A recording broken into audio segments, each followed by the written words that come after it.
ఏసు నామంలో పరలోక బంగారంలో నుంచి ఒక తులం గొలుసు రోడ్డు మీద పడను గాక.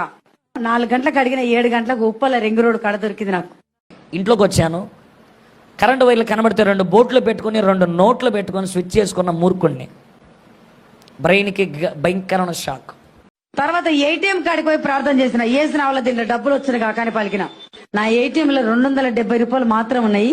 ప్రార్థన చేసినాక ఏటీఎం కార్డు పెడితే 1,64,444 రూపాయలు నా బ్యాంకులకు వచ్చినాయి. Hello guys, praise the lord. నేను మీ హనోక్. పోయిన వీడియోస్కి మీరు చాలా కామెంట్స్ చేశారండి. ఆ కామెంట్స్ అన్ని నేను చదువుతున్నాను. అలానే మాకు ఇలాంటి వీడియోస్ కావాలని చెప్పేసి కొంతమంది అడుగుతున్నారు. ఆ వీడియోస్ అన్నింటినీ మేము నోట్ చేసుకుంటున్నాము. ఆ వీడియోలు ఖచ్చితంగా వస్తాయి. ఛానల్ని ఫాలో అవుతుండండి. అంతేకాకుండా కొంతమంది మీతో మాట్లాడాలి, మీతో షేర్ చేసుకోవాలంటే ఎలాగని అంటున్నారు. కింద ఇన్స్టాగ్రామ్ లింక్ ఉంది, ఫాలో అయ్యి డిఎం చేయండి. అలానే వాట్సాప్ గ్రూప్ కూడా ఉంది, అందులో జాయిన్ అవ్వడానికి ట్రై చేయండి. ఇంకా ఈరోజు మనం మాట్లాడుకున్న పోయే టాపిక్ ఏంటిదంటే సాక్ష్యాలు అనడం కన్నా చెత్త సాక్ష్యాలు అనడం కరెక్ట్ ఏమో. నేను ఈ మాట ఎందుకు అంటున్నానంటే ఈ వీడియో పూర్తిగా చూడండి, మీకే అర్థమవుతుంది. అంతకంటే ముందు మా ఈ ఛానల్కి ఎవరైనా కొత్త వస్తే తప్పకుండా లైక్, షేర్, సబ్స్క్రైబ్ చేయడం మాత్రం మర్చిపోకండి. ఇంకా మనం టాపిక్లోకి వెళ్దాం. ఈ రోజుల్లో కొంతమంది సాక్ష్యాలు ఎలా చెప్తున్నారంటే వాళ్ళ జీవితంలో జరిగిన సంఘటనలను ఎగ్జాజరేట్ చేసి కలిపి చెప్తున్నారు. దానివల్ల ఏది నిజమో ఏది అబద్ధమో అర్థమైతలేదు. ఇలా కలిపి చెప్పి జనాలను భ్రమపరుస్తున్నారు, జనాలని మోసం చేస్తున్నారు. నేను ఈ వీడియోని ఏదో ఇన్స్టాగ్రామ్ క్లిప్ చూసి, ఏదో 1 మినిట్ క్లిప్ చూసి నేను ఈ వీడియో చేస్తలేను. నేను యూట్యూబ్లో గంటన్నర వీడియోస్ చూసి ఈ వీడియో చేస్తున్నాను. ఇక్కడ కనిపిస్తున్న ఈమె పేరు యాదమ్మ. ఈమె ముందు అన్నిరాలు, తర్వాత దేవుణ్ణి తెలుసుకున్నది. దేవుణ్ణి ఏం తెలుసుకున్నది ఏమో కానీ చాలా సంఘాలకు వెళ్ళి వాక్యం చెప్తుంది, తన సాక్ష్యాన్ని చెప్తుంది. ఈమెకి 30 సంఘాలు కూడా ఉన్నాయి. ఈమె ఎలాంటి సాక్ష్యాలు చెప్తుందో, ఎలా సాక్ష్యం చెప్తుందో ఒకసారి మీరే చూడండి. ఒక దినం అంత దూరం పెన్ను కనిపించి అది నడుస్తూ నా దగ్గరికి రావడం జరిగింది. రాస్తున్న రీపిల్ దీపంలాగా మండుతూ నా నోట్లకు పోవడం జరిగింది. తర్వాత దేవుడే నా కళ్ళు ముట్టుకోవడం జరిగింది. ఎప్పుడైతే ఆయన చేతులు నా కళ్ళకు తగిలినాయో ఎమ్మటే బైబుల్ ఉన్న అక్షరాలు అర్థం కావటం మొదలైంది. చూశారు కదా, ఒక పెన్ను నడుచుకుంటూ వచ్చి రీఫిల్ ఈమె నోట్లకు పోయిందంట. అప్పుడు ఈమె బైబుల్ చదవడం వచ్చిందంట. నేను చూసా, బైబుల్ చదవడం రాని వాళ్ళు దేవుని సహాయంతో, ప్రార్థన సహాయంతో వాక్యం చెప్తుంటే, వాక్యం చదువుతుంటే బైబుల్లో ఉన్న వాక్యాలను ఏలుబెట్టి చూస్తూ బైబుల్ చదవడం నేర్చుకున్న వారిని నేను చూసా. కానీ ఇలా రీఫిల్ నోట్లోకి వెళ్ళి బైబుల్ నేర్చుకున్న వారిని ఎవ్వరు చూడలే, ఈమె తప్ప. ఇదే కాదు, ఈమె ఒక ఆమెకి ఆయిల్ పెట్టి ప్రార్థన చేస్తే ఆమె ఒంట్లో నుంచి సీస ముక్కలు బయటకు వచ్చాయంట, ఇంత పెద్ద కత్తులు బయటకు వచ్చాయనంట, బ్లేడ్లు బయటకు వచ్చాయంట. అది బాడీయా లేకపోతే మ్యానుఫ్యాక్చరింగ్ కంపెనీయా? ఆ చర్చిలో పని చేస్తుండగానే ఒక పేషెంట్ని తీసుకొచ్చారు. అక్కడికి తీసుకొస్తే మా పాస్టర్ అని అన్నాడు, అమ్మా చేతులు కడుక్కొని ఈమెకు నూనె రాసి ప్రార్థన చేయవా అని అన్నాడు. ఒక గిన్నెలో నూనె తీసుకొని ఆమెను లోపలికి తీసుకుపోయి మొత్తం ఒళ్ళంతా పట్టించిన. ఏసు రక్తం చేయం, ఏసు నామం చేయమనుకుంటా. ఆమెకి ఎప్పుడైతే రుద్దడం మొదలుపెట్టినో ఆమె 2 రొమ్ములలోకి వెళ్ళి ఇంత పెద్ద సీస ముక్కలు బయటికి రావడం మొదలైంది. ఇంత పెద్ద చాకులు ఆమె ఒంట నుంచి. ఇదే కాదు, దీనికంటే దారుణమైన విషయము, ఈమె ఒక ఆమెకు ప్రార్థన చేస్తే ఆమె ఒంట్లో నుంచి 680 రాళ్ళు వచ్చాయంట. ఇంతింత రాళ్ళు కాదు, ఇంత దొడ్డు రాళ్ళు వచ్చాయంట. మరి ఇప్పుడు మా ఇంట్లో ఒక ఆమె ఉంది. ఆమెకు ప్రార్థన చేస్తే ఆమె కడుపులోకి వెళ్ళి 680 రాళ్ళు బయటికి రావడం జరిగింది. ఒక్కొక్క రాయి ఇంత పెద్ద రాళ్ళు. ఇంతే కాదు, ఇంకా దారుణమైన విషయాలను ఈమె సాక్ష్యంలో చెప్పింది. ఇలాంటి వాళ్ళని సంఘానికి ఎందుకు పిలుస్తారో, ఎందుకు మైకిస్తారో నాకైతే అర్థమైతే లేదు. ఇలాంటి వాళ్ళ వల్ల క్రిస్టియానిటీకి ఎంత ఉపయోగం ఉన్నదో తెలియదు, కానీ ట్రోలర్స్కి మాత్రం చాలా ఉపయోగం ఉన్నది. ఇలాంటి వారి వల్లనే కదా మన దేవుని నామము అన్యజనుల మధ్యలో అవమానపరచబడుతున్నది. ఇక్కడ కనిపిస్తున్న ఈమె ఒక బ్రాహ్మణ స్త్రీ. ఈమె పేరు ఏంజిల్ దేవి. ఈమె నోట్లో క్యాన్సర్ ఉంది. ఇలా క్యాన్సర్ ఉందని చెప్పేసి ఒకరోజు ఈమె ప్రేయర్కి వెళ్ళింది. ఆ ప్రేయర్కి వెళ్తున్నప్పుడు ఈమె నీళ్లు తీసుకొని వెళ్ళడం మర్చిపోయింది. అలా తాగడానికి నీళ్లు లేక గుడ్లు బయటకు వచ్చి ఈమె చనిపోయింది. అలా చనిపోయినప్పుడు యేసుక్రీస్తుకి ఈమెకు మధ్యలో ఒక కన్వర్సేషన్ జరిగింది. ఆ కన్వర్సేషన్ మీరే వినండి. కానిస్టేబుల్ ఉన్నారు, హోంగార్డులు. దగ్గొచ్చేస్తుంది. అందరూ అమ్మ నీళ్ళు ఇవ్వండి అంటే ఎవరి దగ్గర నీళ్ళు లేవు, కార్లో వదిలేసాము. నా గుడ్లు బయటకు వచ్చి చచ్చిపోయానండి. అక్కడ చచ్చిపోయాను, నాన్న పడిపోయాను. దేవుడు వచ్చాడు, రామ్మా తీసుకెళ్తున్నా, పైకి వెళ్ళిపోదాం అన్నారు.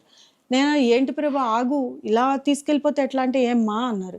ఏమ్మా అంటే ఏంటి ప్రభా, మా బ్రాహ్మణులకి దేవుడు తెలియక రాళ్ళని రప్పలను కొలుస్తున్నావు, పలకవు ఉలకవు, నిజ దేవుడు నువ్వు తెలిసావు, నువ్వు దేవుడు అని నేను అందరికి చెప్పాలి, తెలియకుండానే సమస్యలతో చచ్చిపోతున్నాం చాలామంది.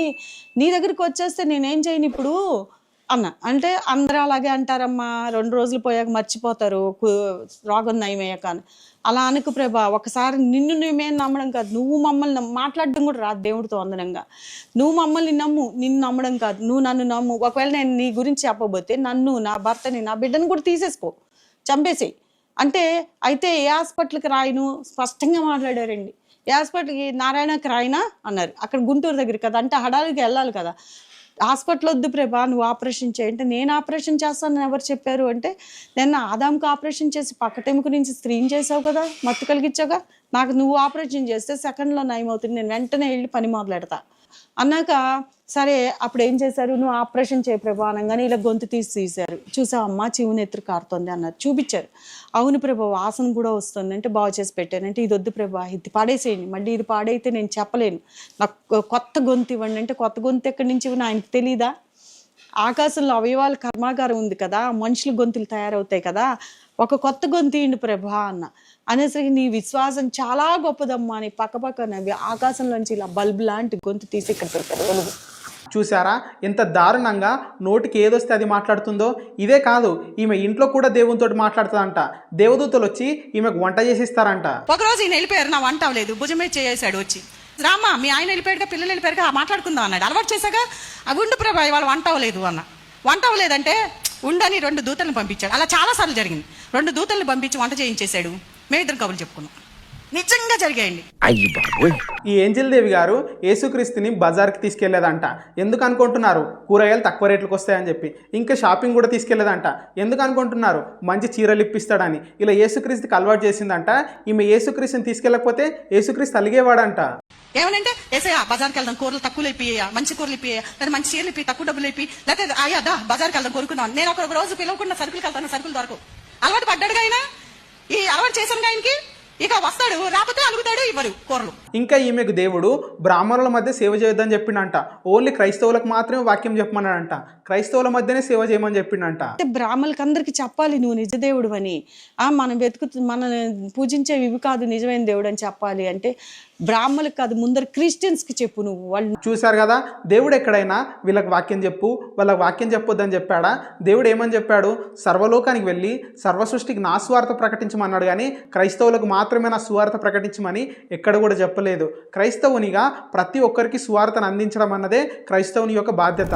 బ్లెస్సీ వెస్లీ గారు చాలా మంచి వాక్యం చెప్తారు. ఈమె వాక్యాలని నేను వింటూనే ఉంటా, కానీ కొన్నిసార్లు సిల్లి సాక్ష్యాలు చెప్తారు. ఒకసారి మీరే వీడియో చూడండి. ఓ చీపురు పట్టుకొని ఆ చీపురు మూల పట్టుకొని అలా అలా దుడిచేస్తున్నాను చాలా స్పీడ్గా.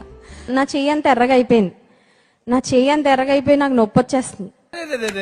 పెద్ద సమస్య వచ్చి పడిందే, ఇప్పుడు ఏం చేద్దాం? నొప్పి వచ్చేస్తుంటే వెంటనే దేవుడు అంటున్నాడు, నువ్వు అక్కడ పట్టుకోకూడదమ్మా చీపురు, కొంచెం కింద. నాకైతే అప్పటి వరకు అంటే చీపురు అక్కడ పట్టుకుంటే ఒకలా ఉంటది, ఇక్కడ పట్టుకుంటే ఒకలా ఉంటది, అది నాకు తెలియదు. అక్కడ పట్టుకో, ఒక చీపురు కొంచెం ముందు పట్టుకో, కొంచెం కిందకి పట్టుకో, అప్పుడు నీకు ఈజీగా ఉంటదంటే, ఏసయ్యా థ్యాంక్ యూ ఏసయ్య, ఎంత చీపురు పట్టుకోవడం కూడా నువ్వు నాకు చెప్పేస్తున్నావా నాయన. చూశారు కదా, ఇంత పెద్ద పొజిషన్లో ఉన్న వీళ్ళే ఇలా సిల్లి సాక్ష్యాలు చెప్పడం అనేది అస్సలు బాగోలేదు.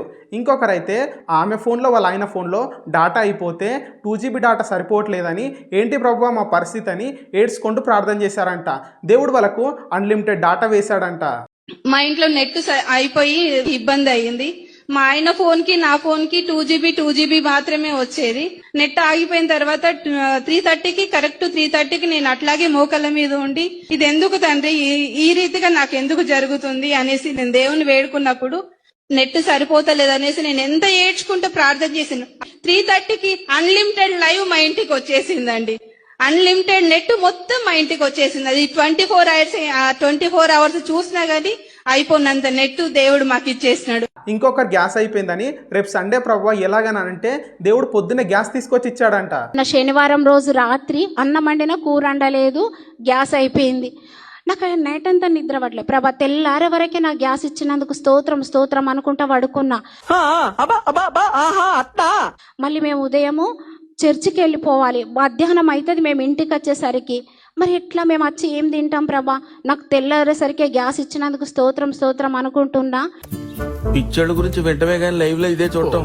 ఆయన వచ్చి గ్యాస్ ముద్ద ఇచ్చిపోయిండు. ఉదయం 8 వరకే నా ఇంట్లో గ్యాస్ ఉన్నది. ఇంకొకరు ఒక పాస్టర్ కర్చీఫ్ని ఇంటికి తీసుకెళ్లారంట. ఇంటికి తీసుకెళ్ళాక ఆమెకు గొంతు నొప్పి, గొంతు మంట వచ్చిందంట. ఆ కర్చీఫ్ తీసుకొని మీదేసుకుంటే ఆమెకు స్వస్థత జరిగిందంట. ఆ కర్చీఫ్లో ఉన్న చెమట అదంతా ఆమెకు అనాయింటింగ్ అంట.